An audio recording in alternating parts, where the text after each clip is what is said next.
Hello বন্ধুরা, আজ কথা হলো পাতাল লোক সিজন 2 নিয়ে। তো এখানে মেইন লিড রোলে আমরা জয়দেব এলাহাবাদকে দেখি। তো পাতাল লোকের সিজন 1-এও ছিল জয়দেব এলাহাবাদ, এখানেও সিজন 2-তেও জয়দেব এলাহাবাদ ছিল।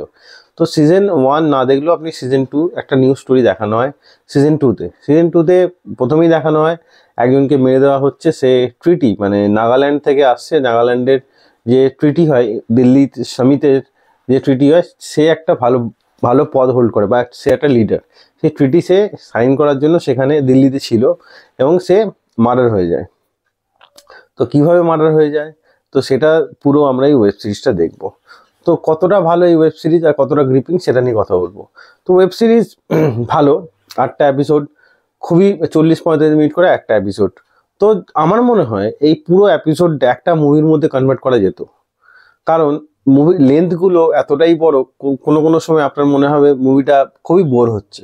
তো আনসারিকে দেখানো হয় তার অ্যাজ এ, আগের এপিসোডে আমরা দেখেছিলাম সিজন 1-এ যে আনসারি তার জুনিয়র ছিল, তার আন্ডারে মানে জয়দেব এলাহাবাদ একটা ইন্সপেক্টর একটা থানার, তো তার আন্ডারে সাব ইন্সপেক্টর হিসাবে কাজ করছিল আনসারি। কিন্তু এবারে দেখছি সে এক্সাম দিয়ে টপ করে আইপিএস হয়ে গেছে। তো আনসারি আর জয়দেব এলাহাবাদ দুজনে মিলে যাবে নাগাল্যান্ডে এই কেসটা সলভ করতে।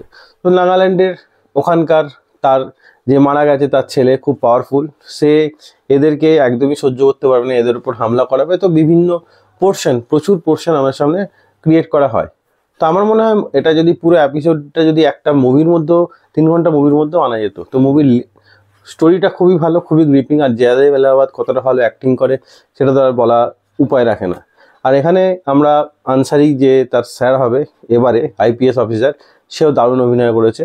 কিন্তু লাস্ট এপিসোডের আগের এপিসোড মানে 7 নম্বর এপিসোড, তাকে সে মারা যাবে, তারপর থেকে একটু টুইস্ট হবে মুভিটার মধ্যে, মানে সরি ওয়েব সিরিজটার মধ্যে। ওয়েব সিরিজটা ওয়ান টাইম ওয়াচ হ্যাঁ ঠিক আছে, কিন্তু স্টোরিটা আরেকটু গ্রিপিং যদি আরেকটু ছোটো, ওয়েব সিরিজগুলো যদি লেন্থগুলো একটু ছোটো হতো বা এটা যদি একটা মুভির মধ্যে আনতো তাহলে আমার মনে হয় বেশি ভালো হতো। মুভি ঠিক আছে, ওয়েব সিরিজ স্টোরিটা খুব ভালো, খুব গ্রিপিং নয়, কারণ যেহেতু লেন্থ এতটা বেশি স্টোরিটা খুব গ্রিপিং হয় না। জয়দেব এলাহাবাদ আমাদের কানেক্ট তো করে রাখে, কিন্তু সেই টপ মানে একদম পরে এপিসোডে কী হবে জানতেই হবে, মানে আপনার মনে হবে যে কোথাও কোথাও এটা কাট করে দেখি, এতটাই মানে লেন্দি মনে হয় বলে আমার মনে হয়েছে।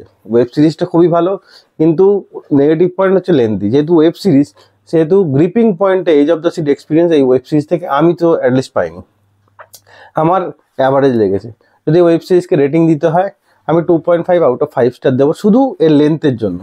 লেন্থগুলো এত বেশি, যদি আরও অনেক সিন এত কিছু দেখানো হয়েছে যেগুলো যদি আর একটু কম দেখানো হতো আমার মনে হতো কোনো অসুবিধা হতো না এই ওয়েব সিরিজের ক্ষেত্রে। এই ওয়েব সিরিজ 40-45 মিনিট করে একটা এপিসোড যদি না থেকে এটা 3 ঘন্টা একটা মুভি হতো, অথবা 30 থেকে 35 মিনিট করে যদি একটা সাইজ হতো, তো এখানে যদি 10-80 মিনিট বা 1.5 ঘন্টা যদি এখান থেকে কম হতো, কিচ্ছু এসে যেত না এই ওয়েব সিরিজটার জন্য।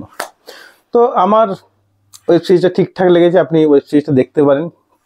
মার্ডার মিস্ট্রি, মার্ডারের তদন্ত করতে এসে প্রচুর মার্ডার হচ্ছে, যেহেতু তার ছেলে রিভেঞ্জ নিতে যায় বাবার বদলার, এবং বাবা যে মেয়েটাকে মেরেছে বলে পুলিশ সন্দেহ করছে অ্যাকচুয়ালি সেই মেয়েটাই হচ্ছে তার সঙ্গে রিলেশনেও ছিল এবং তার মেয়েও।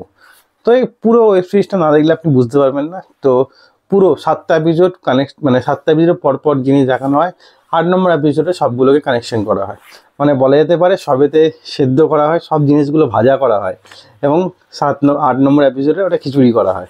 যাই হোক, ঠিকঠাক অ্যাভারেজ একটা ওয়েব সিরিজ, আপনি চাইলে দেখতেই পারেন।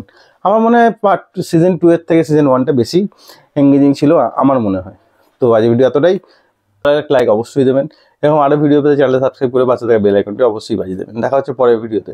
ততক্ষণ জন্য ভালো থাকুন, সুস্থ থাকুন। ভিডিও দেখার জন্য ধন্যবাদ, বাই।